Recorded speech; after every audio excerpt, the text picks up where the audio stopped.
प्यारे बच्चों नमस्कार। आज के इस वीडियो लेक्चर में हम 10वीं कक्षा के गणित का 8वां चैप्टर पढ़ेंगे, जिसका नाम है त्रिकोणमिति का परिचय या इंट्रोडक्शन टू ट्रिग्नोमेट्री। इस चैप्टर में सबसे पहले हम ये समझेंगे कि त्रिकोणमिति अर्थात ट्रिग्नोमेट्री शब्द का अर्थ क्या है। ट्रिग्नोमेट्री शब्द जो है वो 3 पार्ट से मिलके बना है, ट्राई, गोन प्लस मीट्रियन। ट्राई का मतलब होता 3, गोन मतलब भुजाएं या साइड्स, मीट्रियन मतलब मापना, मेजरमेंट।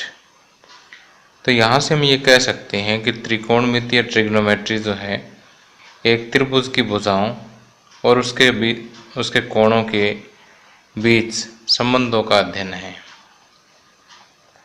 तो 10वीं कक्षा में हम स्पेशली समकोण त्रिभुज की भुजाओं के कुछ अनुपातों का उनके न्यून कोण के सापेक्ष अध्ययन करेंगे। इन अनुपातों को हम कोणों के त्रिकोणमितीय अनुपात कहते हैं। अब आगे बढ़ने से पहले मैं आपको ये बता देता हूँ कि वास्तव में ट्रिग्नोमेट्री क्या काम आती है। ये वास्तव में गणित की एक बड़ी ही इंटरेस्टिंग ब्रांच है। तो मान लीजिए कि हम कुतुब मीनार देखने जाते हैं, तो एक बच्चा यहाँ पर खड़ा होकर के कुतुब मीनार को ऊपर की तरफ देखता है। तो यहाँ से देखिए हम एक समकोण त्रिभुज की कल्पना कर सकते हैं। तो यदि हमें त्रिकोणमिति का ज्ञान है तो हम बिना इसके टॉप तक जाए, इस मीनार के बिल्कुल टॉप तक जाए बिना ही इसकी हम ऊंचाई ज्ञात कर सकते हैं। इसी तरह से यदि मान लीजिए कि ये एक नदी है, इस नदी के किनारे ये एक भवन है, दूसरी तरफ नदी के किनारे पर एक मंदिर है। इस भवन के ऊपर ये एक लड़की जो है खड़ी होकर के और इस मंदिर के सबसे नीचे वाली सीढ़ी पर पड़ा एक गमला देखती है। तो यहाँ से हम नदी की चौड़ाई जो है वो ज्ञात कर सकते हैं, क्योंकि यहाँ पर भी हम एक समकोण त्रिभुज की कल्पना कर सकते हैं।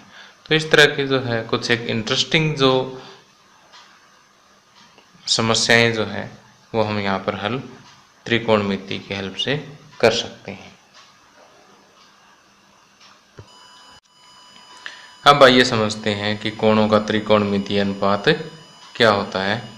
कि मान लीजिए हमारे पास ये एक समकोण त्रिभुज है ABC, जिसका कोण भी समकोण है।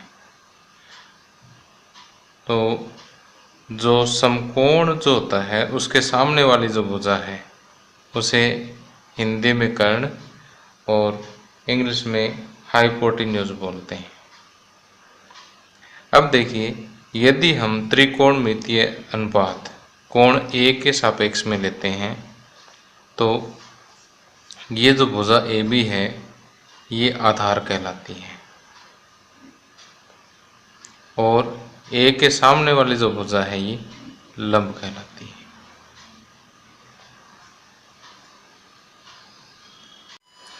यदि हम त्रिकोणमितीय अनुपात कोण C के सापेक्ष में लेते हैं तो अब ये वाली भुजा आधार हो जाएगी और इस कोण के सामने वाली भुजा लंब हो जाएगी। अर्थात लंब और आधार जो है ये इंटरचेंजेबल है। तो ध्यान से देखिए, अगर कोण A के सापेक्ष में लेते हैं तो ये वाला आधार है और A के सामने वाला लंब है। इसी तरह से अगर C के सापेक्ष में लेते हैं तो ये वाला आधार और C के सामने वाला लंब है। अब आधार का जो दूसरा नाम है वो संलग्न भुजा भी है और लंब का दूसरा नाम जो है सम्मुख भुजा भी है।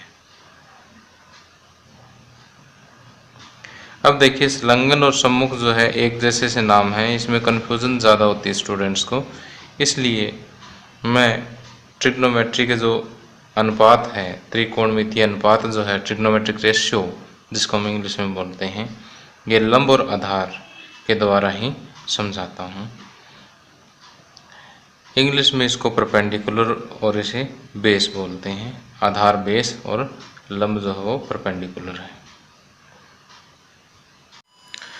तो प्यारे बच्चों, अभी तक हम ये समझ चुके हैं कि यदि हमारे पास ए बी सी एक समकोण त्रिभुज है और कोण बी समकोण है, और यदि हम कोई त्रिकोणमितीय अनुपात ए के सापेक्ष में लेते हैं, ए के रिस्पेक्ट में लेते हैं, तो समकोण के सामने वाला हमेशा ही कर्ण होता है, चाहे ए के सापेक्ष लो चाहे सी के सापेक्ष लो। अगर हम ए के सापेक्ष में लेते हैं तो ए बी आधार यानी बेस हो गया, और ए के सामने वाला बी सी लंब हो गया, परपेंडिकुलर। अब हम बात करेंगे त्रिकोणमितीय अनुपातों की। तो 6 त्रिकोणमितीय अनुपात होते हैं, उनके नाम मैं आपको बता देता हूँ कि साइन, कोसाइन, टेंजेंट। देखिए मैं शॉर्ट फॉर्म लिख रहा हूँ, वैसे पूरा नाम SIN sine, COSIN cosine, TANGENT tangent होता है। इनको शॉर्ट फॉर्म में लिखते हैं साइन, कोस, टेन। इसके अलावा 3 होते हैं, कोसिकेंट, सीकेंट और कोटेंजेंट। तो इनको शॉर्ट में बोलते हैं sign, cos, ten, cosecant, secant, cotangent या कोट। अब देखिए हम यदि ए के रिस्पेक्ट में लेते हैं, इसको ए के सापेक्ष में अगर ये त्रिकोणमितीय अनुपात लेते हैं तो इसे हम लिखेंगे साइन ए। इसी तरह से कोस ए, टेंजेंट को ए के सापेक्ष में लेंगे तो टेंजेंट ए। अब देखिए कि ये sine A, cos A, tangent ए क्या है। आप सोच रहे हैं सर पता नहीं क्या पढ़ा रहे हैं, कि वास्तव में ये क्या है, भुजाओं का अनुपात है। साइन लंब और कर्ण का अनुपात है, कोस आधार और कर्ण का अनुपात है, और टेंजेंट जो है वो लंब और आधार का अनुपात है। अब इसे याद रखना बिल्कुल ही आसान है।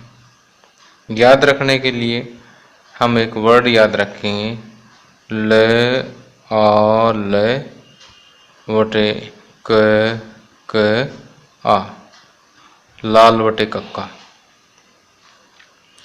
तो ये sine A, cos A, tangent A, sine cos tan, लंब वटे कर्ण, आधार वटे कर्ण और लंब वटे आधार। अब देखिए ये तीनों आप लाल वटे कक्का से आसानी से याद कर सकते हैं। यदि आप इंग्लिश मीडियम में हैं तो पंडित बद्री प्रसाद वटे हर हर भोले याद रख सकते हैं। ये साइन, ये कोस, ये tangent. Perpendicular by hypotenuse, base by hypotenuse, perpendicular by base. अब देखिए कोसिकेंट क्या है। कोसिकेंट इसका जस्ट उल्टा है, अंश को हर बना दे, हर को अंश, कर्ण वटे लंब। सीकेंट ए, कर्ण वटे आधार। कोट, आधार वटे लंब।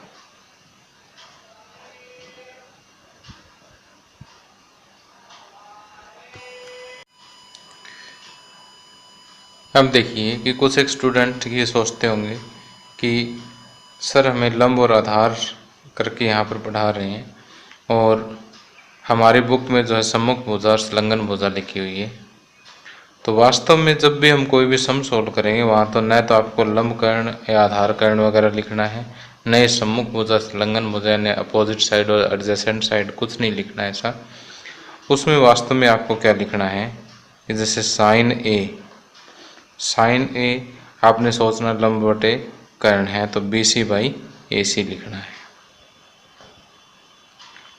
तो ये तो जस्ट एक सोचने का तरीका है भी किस किस भुजा का ये अनुपात है।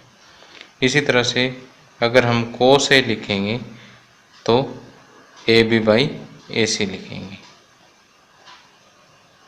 इसी तरह से अगर हम टेंजेंट A लिखेंगे तो लंब बटे आधार यानी BC/AB लिखेंगे। यानी आपने लिखना यही है, चाहे आप इसको एडजेसेंट साइड और अपोजिट साइड यानी सम्मुख भुजा संलग्न भुजा और सम्मुख भुजा मान के ये लिख दीजिए, चाहे आधार और लंब, तो आसान ये रहता है, इसलिए मैं स्टूडेंट्स को लगभग यही करवाता हूँ। अब इसी तरह से कोसिकेंट ए इसका साइन का उल्टा होता है AC/BC।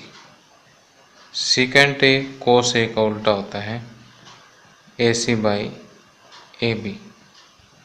और कोट ए टेंजेंट का उल्टा होता है AB/BC।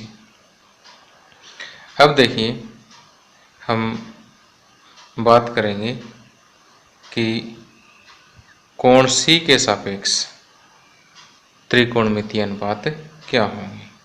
उसके लिए मैं इस ट्रायंगल को दोबारा बना लेता हूँ।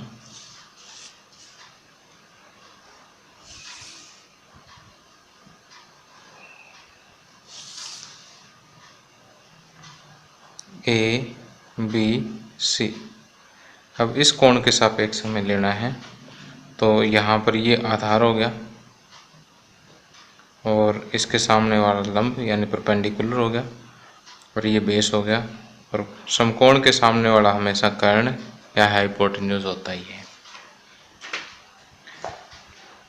अब हम पहले देखेंगे साइन C। क्या देखेंगे? साइन C, क्योंकि C के रिस्पेक्ट में हम ले रहे हैं।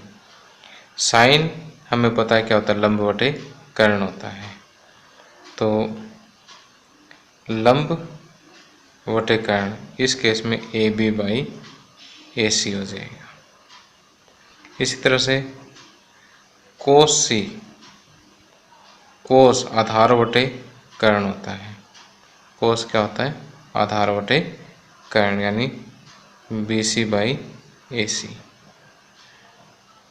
टेंजेंट ए लंब बटे आधार C, टेंजेंट C लंब बटे आधार यानी AB/BC।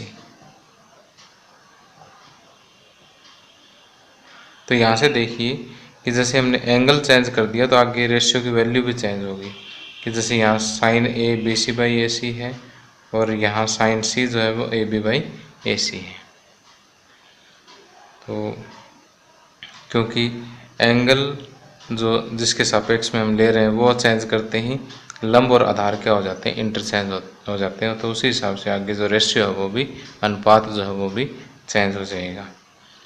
अब साइन C का उल्टा कोसिकेंट C AC/AB, पलट दीजिए इसको, सीकेंट C AC/BC और कोट C BC/AB।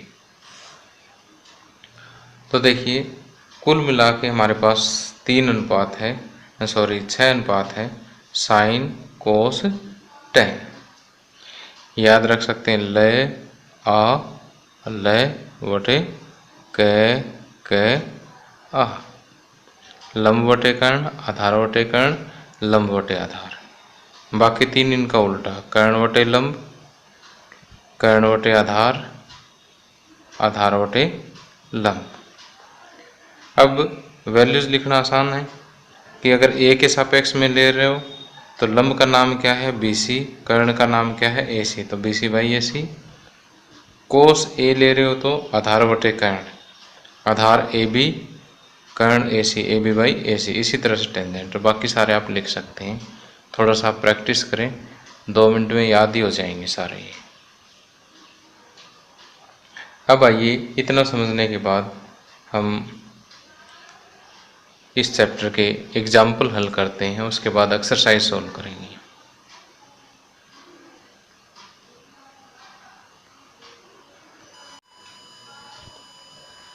अब एग्जाम्पल शुरू करने से पहले एक छोटा सा पॉइंट और मैं आपको बता देता हूँ कि साइन ए का स्क्वायर, इसे आप साइन स्क्वायर ए लिख सकते हैं। इसी तरह से बाकी त्रिकोणमितीय अनुपात जैसे कोस ए का स्क्वायर, इसे आप कोस स्क्वायर ए भी लिख सकते हैं। टेंजेंट ए का स्क्वायर, टेंजेंट स्क्वायर ए भी लिख सकते हैं। लेकिन साइन ए का पावर -1 साइन इनवर्स ए नहीं होता है, क्योंकि साइन ए की पावर -1 1 साइन ए यानी कोसिकेंट ए होता है, और कोसिकेंट ए साइन इनवर्स ए के बराबर नहीं होता है। इसकी चर्चा मैं अभी 10वीं क्लास के लेवल पर करना उचित नहीं समझता। ये हम +1 कक्षा में जो है 11th क्लास में जो हम इसकी चर्चा डिटेल से करेंगे। तो अभी बस आप इसको इतना याद रख लीजिए कि साइन ए की पावर -1 जो है साइन इनवर्स ए के बराबर नहीं होता है।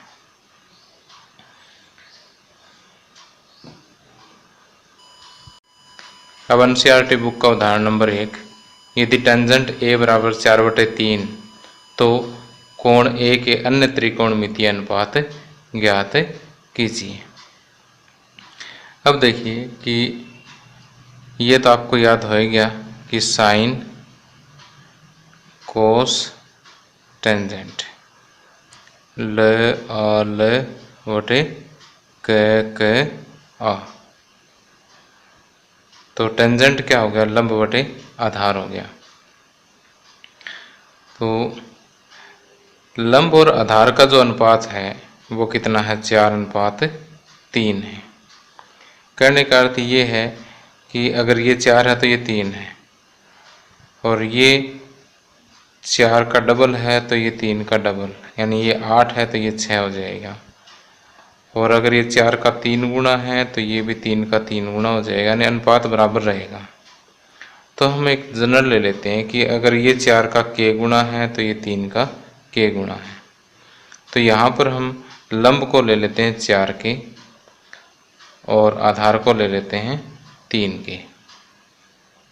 तो जब भी अनुपात दिया हो तो हम उसके आगे हम k लगाएंगे, और वो k क्यों लगाएंगे वो मैंने आपको यहाँ से समझाया है कि टेंजेंट अगर दिया है तो लंब बटे आधार, लंब और आधार को इसी के अकॉर्डिंग मान लेते हैं। अब बाकी त्रिकोणमितीय अनुपात ज्ञात करने के लिए आपको कर्ण भी चाहिए। तो पहले हम कर्ण कैलकुलेट करके सारे अनुपात इकट्ठे ही लिख देंगे। तो यहाँ टेंजेंट ए बराबर लंब यानी BC बटे आधार यानी AB है, जो किसके बराबर है, 4/3 के बराबर। इसलिए माना BC बराबर 4 की और AB बराबर 3 की। तो अब पाइथागोरस प्रमेय के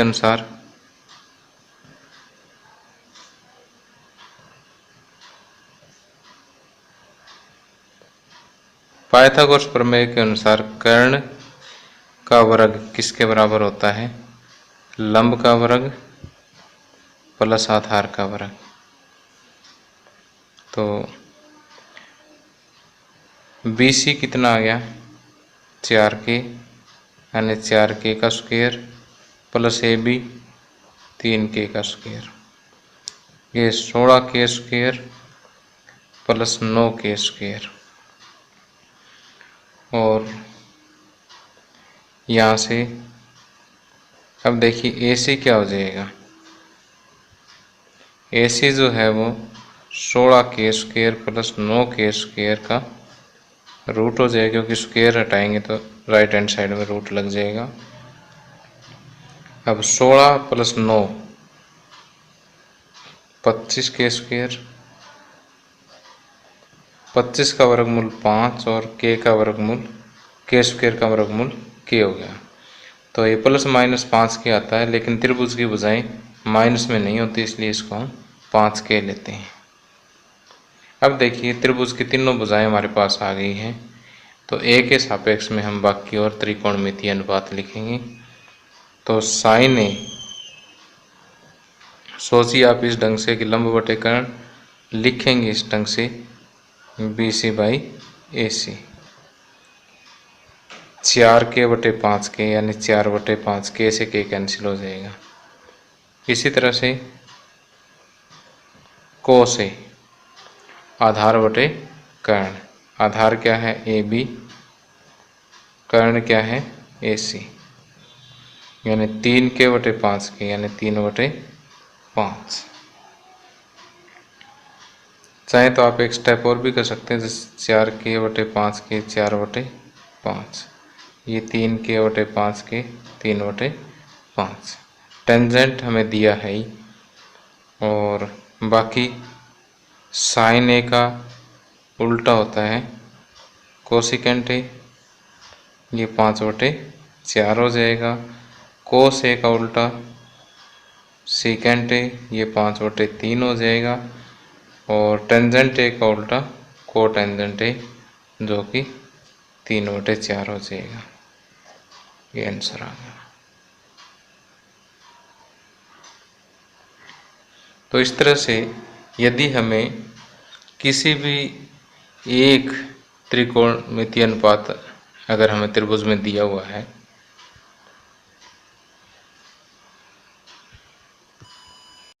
तो यदि इस तरह से हमें 6 त्रिकोणमितीय अनुपातों में से किसी एक त्रिकोणमितीय अनुपात का मान हमें समकोण त्रिभुज में दिया है, तो हम बाकी 5 और ज्ञात कर सकते हैं। उसका तरीका यही है कि पाइथागोरस थ्योरम लगाएं, तीसरी भुजा निकालें और फिर तीनों भुजाएं आने के बाद उन भुजाओं का अनुपात ही तो त्रिकोणमितीय अनुपात है।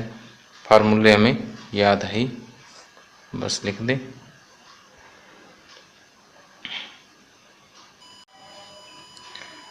अब उदाहरण नंबर 2, यदि कोण B और कोण Q ऐसे न्यून कोण हो जिससे कि साइन B बराबर साइन Q, तो सिद्ध कीजिए कि कोण B बराबर कोण Q। देखिए यहाँ पर ये कहा गया है कि कोण B और कोण Q दोनों न्यून कोण हैं, और ये इस प्रकार से न्यून कोण है कि साइन B जो है साइन Q के बराबर हो। तो हमें सिद्ध करना है कि कोण B जो है वो कोण Q के बराबर है। तो यहाँ पर ABC और PQR, ABC और PQR दो समकोण त्रिभुज हैं।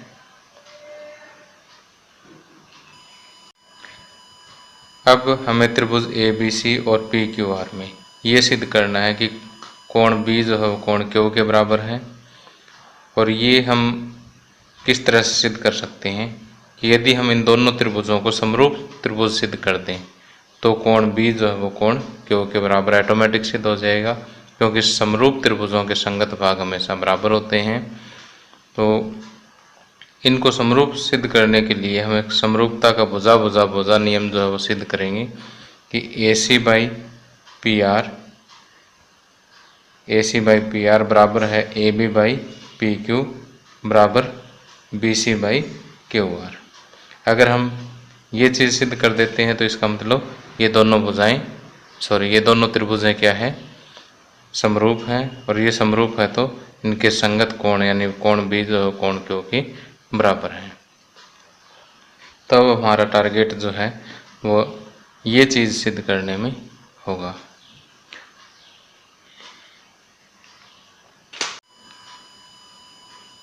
अब इसका प्रूफ करते हैं। यहाँ में गिवन है कि sine B is equal to sine Q. अब यहाँ से देखिए साइन बी किसके बराबर है? साइन बी होता है लंब बटे कर्ण, यानी ए सी बाई ए बी, और साइन क्यू लंब बटे कर्ण यानी P R by P Q.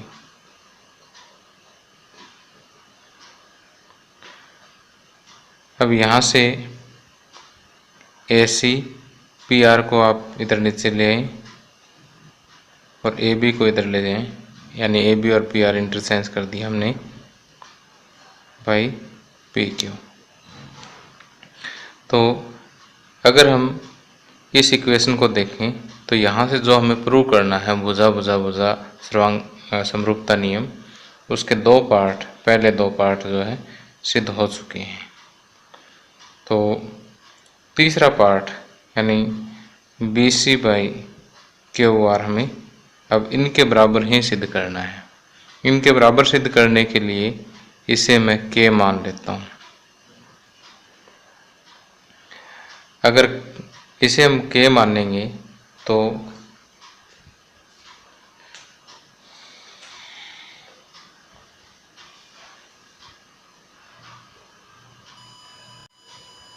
अब देखिए इसे हमने k मानना है तो B C by Q R को भी हम k के बराबर ही सिद्ध कर देंगे। तो ये आपस में तीनों रेशियो जो है वो इक्वल सिद्ध हो जाएंगे और फिर ये दोनों त्रिभुजें क्या है समरूप सिद्ध हो जाएगी। तो देखिए B C by Q R, B C किसके बराबर है? बी सी इस त्रिभुज का आधार है और यहाँ पर पाइथागोरस थ्योरम अगर हम लगाएं तो आधार क्या होता है? कर्ण का वर्ग माइनस लंब का वर्ग। आधार बराबर कर्ण का वर्ग माइनस लंब का वर्ग और फिर इसका वर्गमूल, ये पाइथागोरस थ्योरम में आता है। तो कर्ण है हमारे पास यहाँ ए बी स्क्वायर माइनस लंब है ए सी स्क्वायर और इसका रूट। इसी तरह से नीचे क्यू आर है, क्यू आर का भी हम ऐसे ही करेंगे, क्यू आर भी आधार है बड़ी त्रिभुज का। तो P Q square minus P R square under the root. अब इसे हम समीकरण 1 मान लेते हैं। अब समीकरण 1 से हम ए बी की वैल्यू अगर हम निकालें तो ए बी बराबर P K into P Q, A B बराबर के इंटू पी क्यू। और इसी तरह से ए सी की वैल्यू निकालें तो यानी इस पार्ट और के से ए सी बराबर K into P are, P R को के की तरफ ले जाइए, के इंटू पी आर हो गया। तो ये दोनों वैल्यूज उठा करके यहाँ ए बी और ए सी की जगह रख दें।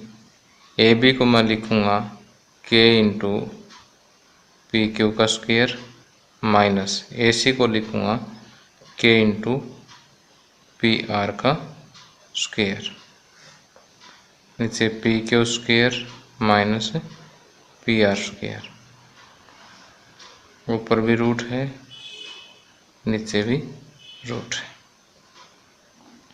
ऊपर आ गया K square into P Q square minus K square into P R square, नीचे P Q square minus P R square. अब देखिए हम क्या करेंगे कि ऊपर के स्क्वायर कॉमन ले लेते हैं। के स्क्वायर कॉमन लेंगे तो ये बचेगा P Q square minus P R square. अब के स्क्वायर का रूट अलग लगा देते हैं और दूसरा फैक्टर जो है इसका रूट अलग लगा देते हैं।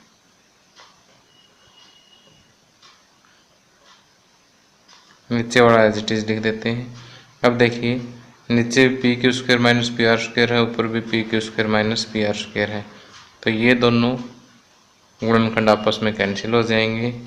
के स्क्वायर का रूट है वो किसके बराबर आएगा, के बराबर आएगा। तो ये किसके बराबर चलता आ रहा है, B C by Q R. B C by Q R भी क्या आ गया, के बराबर आ गया। तो इसलिए 1/2 से A C by P R बराबर A B by P Q बराबर B C by Q R, क्योंकि ये भी के बराबर है और ये भी के बराबर है। इसलिए त्रिभुज ए बी सी समरूप है त्रिभुज पी क्यू आर के। अतः कोण बी कोण क्यू के बराबर है। तो देखिए यहाँ पर एक बार फिर से रिवाइज कर रहा हूँ मैं कि साइन बी साइन क्यू के बराबर गिवन है, तो यहाँ साइन बी की वैल्यू रख ली, साइन क्यू की वैल्यू रख ली, फिर पी आर और ए बी को आपस में इंटरचेंज कर दिया और इसे हमने के मान लिया। इससे ये इतना पार्ट हमारा सिद्ध हो जाता है। अब थर्ड पार्ट देखिए, थर्ड पार्ट को हमने ऐसा लिख लिया, पाइथागोरस लगा करके इनकी वैल्यू निकाल दी, ये वाला सूत्र लगा के कर्ण स्क्वायर माइनस लंब स्क्वायर। अब ए बी की वैल्यू भी हमने इक्वेशन 1 से निकाली, ए सी की भी 1 से निकाली। दोनों वैल्यू यहाँ रखेंगे तो ये एक पार्ट कट जाएगा, जो बाकी बचेगा वो के बराबर ही बचेगा। तो इस तरह से हम ये तीनों पार्ट आपस में इक्वल सिद्ध कर सकते हैं। इक्वल सिद्ध हो गया तो दोनों त्रिभुजें क्या हो जाएगी, समरूप होगी। समरूप त्रिभुजों के संगत भाग बराबर होते हैं, इसलिए कोण बी बराबर कोण क्यू हो गया। Hence proved. इसको बाय CPCT लिख सकते हो, सॉरी। एक देखिए यहाँ पर मैं बार बार पाइथागोरस प्रमेय का जिक्र कर रहा हूँ। एक देखिए मैं यहाँ पर बार बार एक पाइथागोरस प्रमेय का जिक्र कर रहा हूँ। ये पाइथागोरस प्रमेय वैसे तो हम 6th चैप्टर में पढ़ चुके हैं, लेकिन कई बार स्टूडेंट्स जो है भूल जाते हैं, तो मैं जस्ट 1 मिनट में इसे रिवाइज कर देता हूँ कि ये हमारे पास क्या है, कर्ण है, ये लंब है और ये आधार है। तो पाइथागोरस प्रमेय क्या कहती है कि कर्ण का वर्ग जो है वो लंब का वर्ग प्लस आधार का वर्ग के बराबर होता है। तो यहाँ से अगर हम कर्ण निकालें तो लंब का वर्ग प्लस आधार का वर्ग अंडर दी रूट होगा। इसी तरह से अगर हमें मेन सूत्र तो यही है,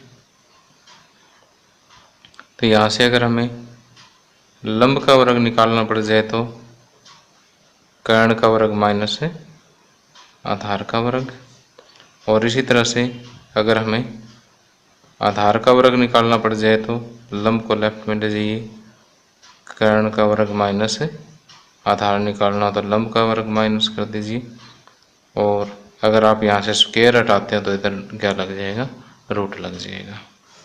तो इनको हम बार बार यूज़ करेंगे।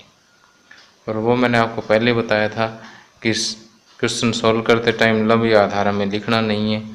तो इसको कैसे लिखेंगे कर्ण वाले को, कि AC का वर्ग बराबर AB वर्ग प्लस BC वर्ग। इसी तरह से अगर AB का वर्ग हमें फाइंड आउट करना हो तो AC का वर्ग माइनस BC का वर्ग, और इसी तरह से BC का वर्ग हमें ज्ञात करना हो तो AC का वर्ग माइनस AB का वर्ग। तो इस तरह से हमें पाइथागोरस थ्योरम जो है बार बार अप्लाई करनी पड़ेगी इस चैप्टर में। तो इसे अच्छी तरह से अपने माइंड में सेट कर लीजिए।